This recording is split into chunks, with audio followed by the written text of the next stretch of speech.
मेरे बेटा viewers, doubt में हमारे पास 4 डाउट हैं और चारों अच्छे डाउट हैं।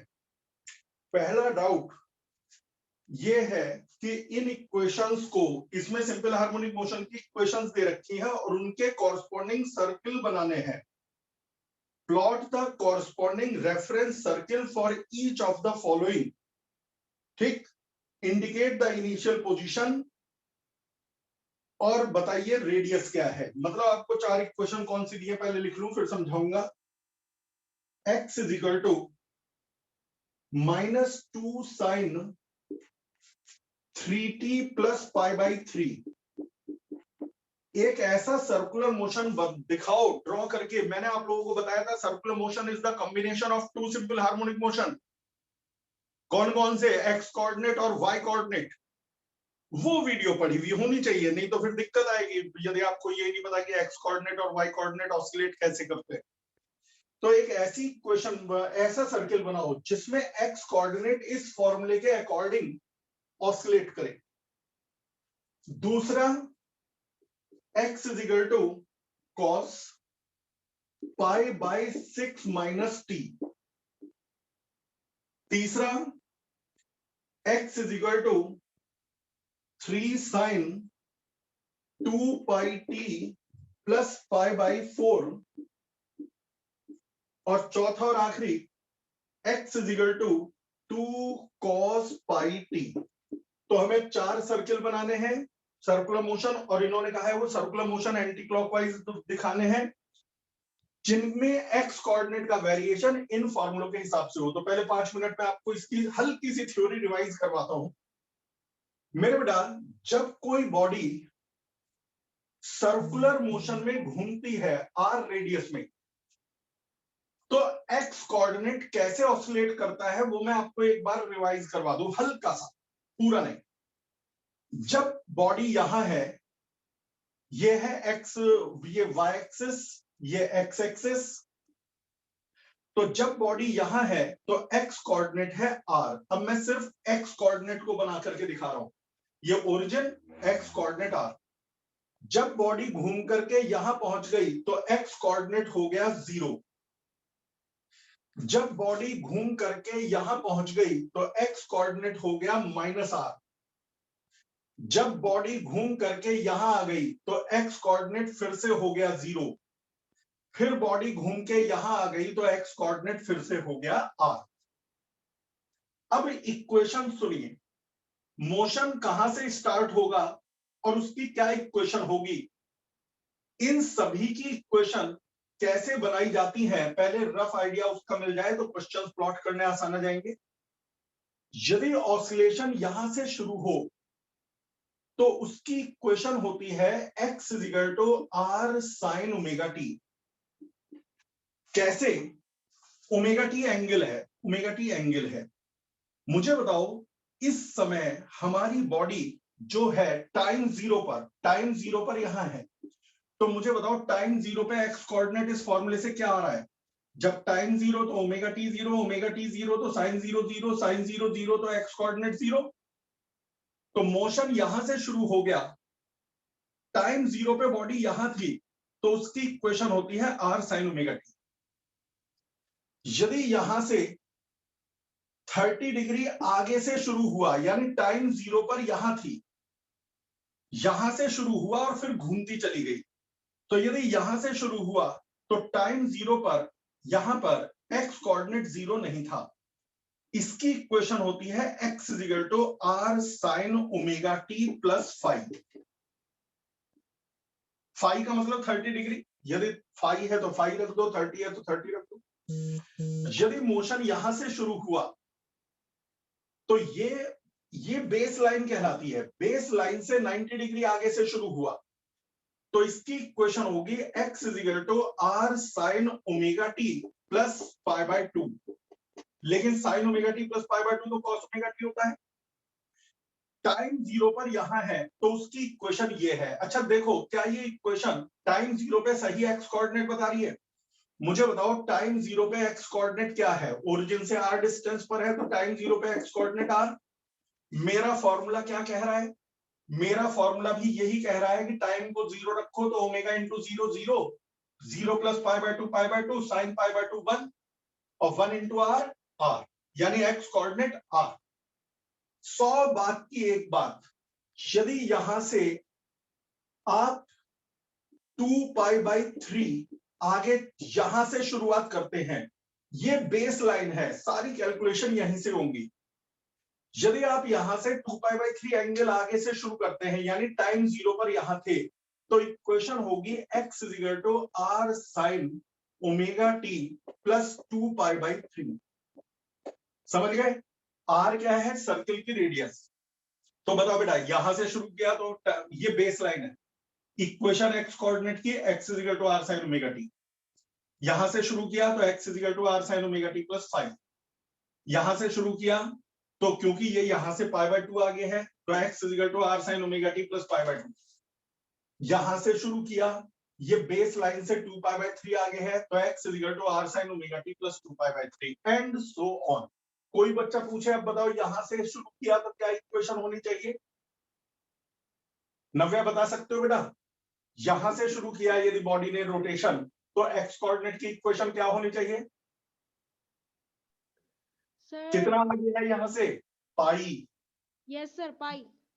तो क्या इक्वेशन बनेगी? X sir is I equal sine omega t plus pi. R sine omega t plus pi. बस ये चीज जिसे समझ में आ गई, यानी कि आप इन सभी इक्वेशंस की बना सकते हैं। अच्छा, कई बार हो जाता है कि यहां से शुरू हो गया, जो फाई यहां पर है, तो यहां से आगे हो से शुरू हो तो ओमेगा टी प्लस फाई, यहां से पीछे से शुरू हो तो ओमेगा टी माइनस फाई। यानी मोशन यदि यहां से शुरू हुआ तो इक्वेशन होगी r sine omega t minus phi, क्योंकि बेस लाइन से पीछे है, और बेस लाइन से आगे से शुरू होगा तो omega t plus five, base line से शुरू होगा तो आर साइन ओमेगा टी। अब मैं सबकी इक्वेशन बना बना करके दिखाऊंगा, लेकिन सबको r sine omega t plus five के फॉर्म में लाना पड़ेगा। किसके फॉर्म में? R sine omega t plus five के फॉर्म में लाना पड़ेगा, उसके बाद ही कुछ होगा। ना माइनस होना चाहिए ना कुछ होना चाहिए। पहला पार्ट है x is equal to -2 sine 3t। बोलो बेटा, बोलो बेटा, बोलो, कुछ कह रहे हो? पहली क्वेश्चन है x is equal to -2 sine 3t plus pi by 3। नीचे की साइड ही क्यों लिया था बेस? क्या चाहिए बेटा? बेटा वो तो इक्वेशन है, ये मैं इसका प्रूफ करा रखा है, जो मैंने पूरा वो डेरिवेशन करके दिखाया हुआ है ना, r sine omega t plus five r cos omega t plus five, उस समय जब मैंने प्रूफ किया था circular motion is the combination of two simple harmonic motion. अब यहाँ पर x इज इक्वल टू, यदि ये दिया हुआ है तो मुझसे कहते हैं कि एक ऐसा सर्किल बनाओ, ऐसा सर्किल एंटी क्लॉकवाइज घूमता हुआ सर्किल बनाओ जिसमें x कोऑर्डिनेट का वेरिएशन इस फॉर्मूले के हिसाब से हो। पहले तो मुझे ये माइनस नहीं चाहिए, माइनस हटा दो और पाई जोड़ दो, क्योंकि आप जानते हो sine pi plus theta sine theta के बराबर होता है माइनस साइन थीटा के। समझ गए? क्या समझ में आया? साइन पाई प्लस थीटा क्या होगा? Sine pi cos theta plus cos pi sine theta, जिसे सिंप्लीफाई करोगे तो माइनस साइन थीटा।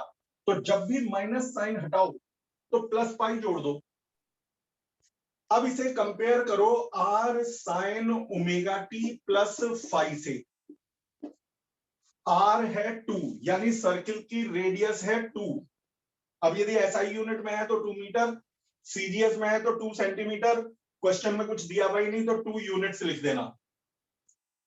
इसका ओमेगा है 3, कंपेयर करो, ओमेगा है 3 रेडियन पर सेकेंड। अब आता है फाई, यानी बेस लाइन से एंगल। फाई है pi plus pi by 3 plus pi plus pi by 3, यानी यहां से पहले तो पाई आगे जाओ और फिर पाई बाई 3 और आगे जाओ। ये एंगल है पाई प्लस पाई बाई 3। तो ये पूरा जो एंगल है pi plus pi by 3, motion की शुरुआत यहां से हुई है और फिर वो घूमता चला गया है। टाइम 0 पर यहां था, तो आपको ये फिगर बनानी पड़ेगी कि टाइम 0 पर यहां था, एंटी क्लॉकवाइज घूम रहा है, रेडियस 2 है, ओमेगा 3 रेडियन पर सेकेंड है। तो आपको हर बार r sin omega t plus five के फॉर्मेट में लाना पड़ेगा, तभी आप सही बना पाएंगे। दूसरा है cos pi by 6 minus T.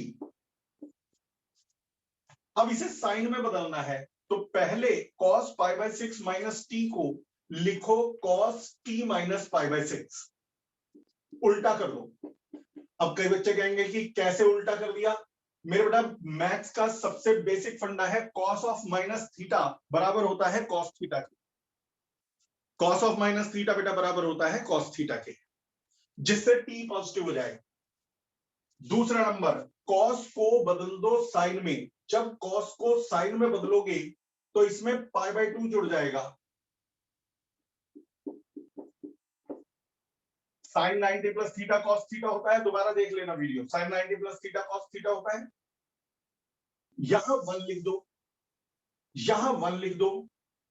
अब मुझे बताओ आर की जगह क्या लिखा है? 1, यानी कि ये ऐसा सर्किल बनेगा जिसकी रेडियस 1 यूनिट होगी। ओमेगा की जगह लिखा है 1, यानी इसकी एंगुलर स्पीड 1 रेडियन पर सेकंड होगी। और फाई की जगह लिखा हुआ है, फाई है minus pi by 6 plus pi by 2, यानी कि plus pi by 2 minus pi by 6। तो एलसीएम ले ले 6, तो 3 pi minus 1 pi, 2 pi by 6, यानी पाई बाई 3। समझ में आ गया? 6 LCM 3 pi minus pi 2 pi by 6, यानी पाई बाई 3, 60 डिग्री। तो ये प्लस, इस पूरे को प्लस पाई बाई 3 कह सकते हो। अब बनाओ सर्किल। सर्किल की रेडियस होनी चाहिए 1 यूनिट। घूमेगा omega is equal to 1 radian पर सेकंड से। स्टार्टिंग कहां होगी? ये बेस लाइन है, फाई की वैल्यू है प्लस पाई बाई 3, यानी यहां से पाई बाई 3 आ गई। यहां इसका स्टार्टिंग पॉइंट है, टाइम 0 पर यहां था, और यहां से उसने एंटी क्लॉकवाइज घूमना शुरू कर दिया। तो ये हमारा आ गया अगला पार्ट। तीसरा पार्ट, तीसरे में मेरे लिखने की जरूरत ही नहीं है। सर्किल की रेडियस होगी 3, ओमेगा को लिखेंगे 2 पाई, फाई है पाई बाई 4, फाई है पाई बाई 4, यानी बेस लाइन से पाई बाई 4 आगे से डॉट बनेगा स्टार्टिंग पॉइंट, ये खुद कर लेना। इसी तरह से 2 cos पाई टी, cos को हमेशा लिख दिया करो साइन और प्लस पाई बाई 2, साइन 90। अब इसे कंपेयर करो, सर्किल की रेडियस होगी 2, ओमेगा लिखा जाएगा पाई रेडियन पर सेकेंड, और फाई होगा pi by 2, phi pi by 2, यानी बेस लाइन से 90 डिग्री आगे, यानी यहां से शुरुआत होगी, बेस लाइन से 90 डिग्री आगे, यहां से शुरू करेगा और फिर घूमता चला जाएगा। तो ये 4 में से 4 है या 3 डाउट है, देखता हूं अभी। ये पहला डाउट था, और इस डाउट के बहाने मैंने आपको सारी थ्योरी क्लियर कर दी। अगला, बेस लाइन हम कहीं से भी ले सकते हैं ना? लोअर बॉटम, यहां से शुरुआत हमेशा यहां से होगी। तुम ये बताओ, इसी पॉइंट पर तो x equal to r sin omega t follow होगा। कैसे चेक करो? टाइम 0 पे x कोऑर्डिनेट क्या होना चाहिए? सर 0। यदि मैं इसमें t को 0 रखूंगा तो x 0 आएगा, लेकिन यदि यहां पर है तो क्या t को 0 रखने से x 0 आएगा? No sir.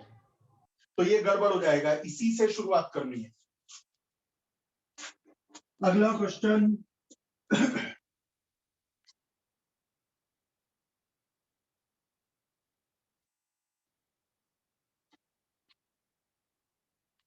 मेरे बेटा नेक्स्ट डाउट है, ये रहा, ये रहा। 3 है डाउट। एक स्प्रिंग है, उसके साथ मास जुड़ा हुआ है m। एक स्प्रिंग है, उसके साथ 2 मास जुड़े हुए हैं m और m। दोनों का स्प्रिंग कांस्टेंट है k, 2 पार्ट है। इसे F फोर्स से खींचा, इसमें दोनों तरफ F फोर्स से खींचा। पहला पार्ट है, दोनों की इलोंगेशन बताओ, दोनों की इलोंगेशन बताइए। इसे भी एफ से खींच रखा है, उसे भी एफ से, दोनों बस इसमें एक तरफ से एफ फोर्स से खींच रहे हैं, इसमें दोनों तरफ से खींच रहे हैं। मेरे बेटा दोनों में इलोंगेशन सेम होगी, F equal to k x formula होता है, तो x equal to F upon k, force दोनों में सेम है, के दोनों का सेम है, तो इलोंगेशन सेम। तो कई बच्चे कहेंगे सर यहाँ तो दो फोर्स लगाए, यहाँ तो एक ही फोर्स लगाया। मेरे बेटा जब आप यहाँ पर फोर्स लगाओगे तो इक्वल एंड अपोजिट फोर्स यहाँ भी डेवलप हो जाएगा। एक्शन रिएक्शन, दीवार से बना हुआ है रिजिड वॉल, मैं इसे खींच रहा हूं और स्प्रिंग में मोशन नहीं हो रहा, मैंने खींच के पकड़ लिया है, जहां तक खिंच गया वहां पर पकड़ रखा है, मैंने स्प्रिंग को फोर्स लगा करके पकड़ रखा है, तभी तो इलोंगेशन पूछ रहा हूं। अब पकड़ रखा है तो स्प्रिंग रुकी हुई है, स्प्रिंग रुकी हुई है यानी दोनों तरफ इक्वल एंड अपोजिट फोर्स है, तो दीवार एक फोर्स डेवलप कर देगी इक्वल एंड अपोजिट, तो ये दोनों में फोर्स एक ही है, एक जैसी सिचुएशन है, बस इसे दिखाते नहीं है, तो दोनों में इलोंगेशन सेम होगी। अब क्वेश्चन में चेंज यहां से आया, जो इससे आगे का पार्ट है ये क्लास 11th का ही, ये कॉम्पिटिटिव एग्जाम्स का है, इसका एक फॉर्मूला बताऊंगा। वो कह रहे हैं यदि हम इसे फोर्स हटा दे तो ऑसिलेट करने लगेगा, क्योंकि बेटा जब मैंने खींच रखा था, छोड़ूंगा तो ये वापस जाएगा, फिर खुलेगा, फिर वापस आएगा, तो टाइम पीरियड बताओ मेरे बेटा। जब एक अकेला मास ऑसिलेट करे तो टाइम पीरियड का फॉर्मूला होता है 2 pi under root m upon k, इसका प्रूफ हम क्लास 11th में कर चुके हैं। अब इसमें टाइम पीरियड बताओ, ये कॉम्पिटिटिव लेवल का है, फॉर्मूला फिलहाल बता देता हूं, प्रूफ कंप्लीशन के समय करवाऊंगा। जब दो मास ऑसिलेट करें, जैसे इधर भी मास है इधर भी मास है, जब तुम इसमें से फोर्स हटाओगे तो दोनों ऑसिलेट करेंगे, जब दोनों मास ऑसिलेट करें तो टाइम पीरियड का फॉर्मूला होता है 2 pi under root m1 m2 upon m1 plus m2 k. ये फॉर्मूला फिलहाल याद कर लेना, जब भी स्प्रिंग के दोनों तरफ दो मास जुड़े हुए होंगे तो ये फॉर्मूला लगेगा। m1 m2 upon m1 plus m2 को कहा जाता है रिड्यूस्ड मास, और ये फॉर्मूला सिर्फ और सिर्फ तभी लगेगा जब स्प्रिंग के दोनों तरफ मास बंधे हुए हो। अच्छा, मैंने जो फॉर्मूला लगाया है वो तब लगेगा जब दोनों तरफ मास अलग अलग हो, m1 भी अलग हो m2 भी अलग हो, लेकिन यहां तो दोनों तरफ सेम है, तो अब आप कर लेना, m1 को भी रख दो m, m2 को भी रख दो m, m1 को भी m, m2 को भी m, तो ये हो गया m स्क्वायर अपॉन 2m यानी कि m अपॉन 2, ये हो गया m अपॉन 2 k, तो 2 pi under root m upon 2 k। तो ये आपका अगला न्यूमेरिकल हो गया, फॉर्मूला ये नोट कर लेना।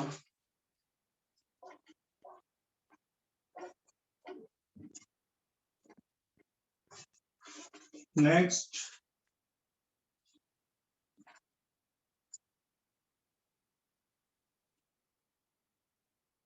एक और डाउट है शायद,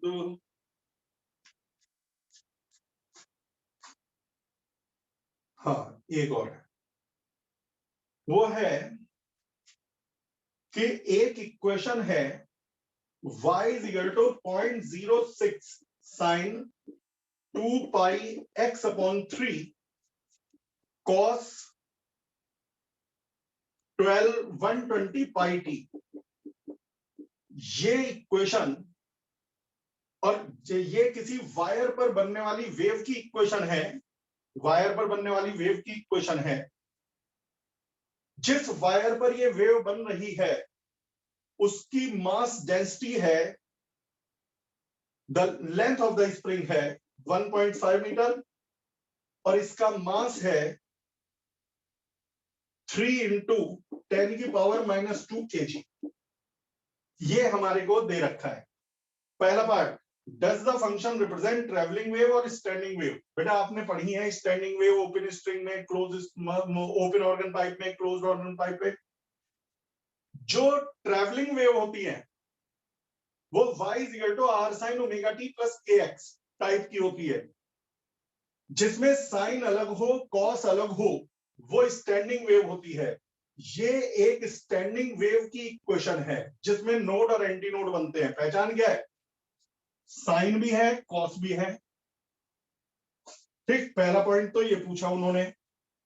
दूसरे नंबर पर पूछ रहे हैं,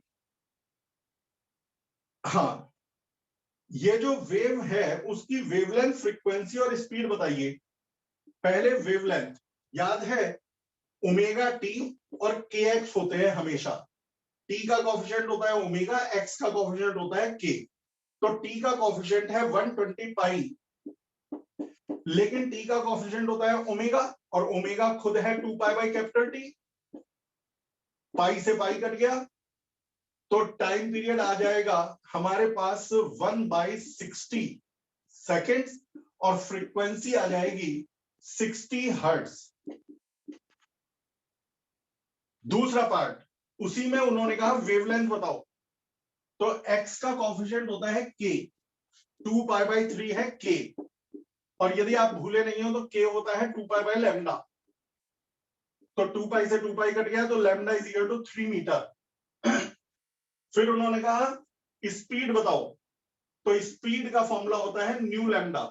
न्यू है 60, लैम्डा है 3, तो 180 मीटर पर सेकेंड इसकी स्पीड है। तो टाइम पीरियड भी आ गया, फ्रीक्वेंसी भी आ गई, वेवलेंथ भी आ गई, और स्पीड भी आ गई। अब लास्ट ये कह रहे हैं टेंशन इन द स्ट्रिंग बताइए। टेंशन इन द स्ट्रिंग, तो एक बात बता, स्पीड का फॉर्मूला होता है √T अपॉन म्यू, और म्यू है मास अपॉन लेंथ। अब इसमें स्पीड तो रख देना 180, जो पहले ही निकलवा चुके हैं। मास और लेंथ ये दिए हुए, मास 3 × 10⁻² kg और लेंथ 1.5 मीटर। तो मिसिंग क्या है? टेंशन। टेंशन के अलावा सब नोन है, तो जब टेंशन के अलावा सब नोन है तो निकाल लेंगे। तो ये आपका अगला डाउट भी हुआ। कोई और डाउट हो तो भेज देना। फिलहाल के लिए इतना ही। Bye bye. Thank you sir. Okay बेटा।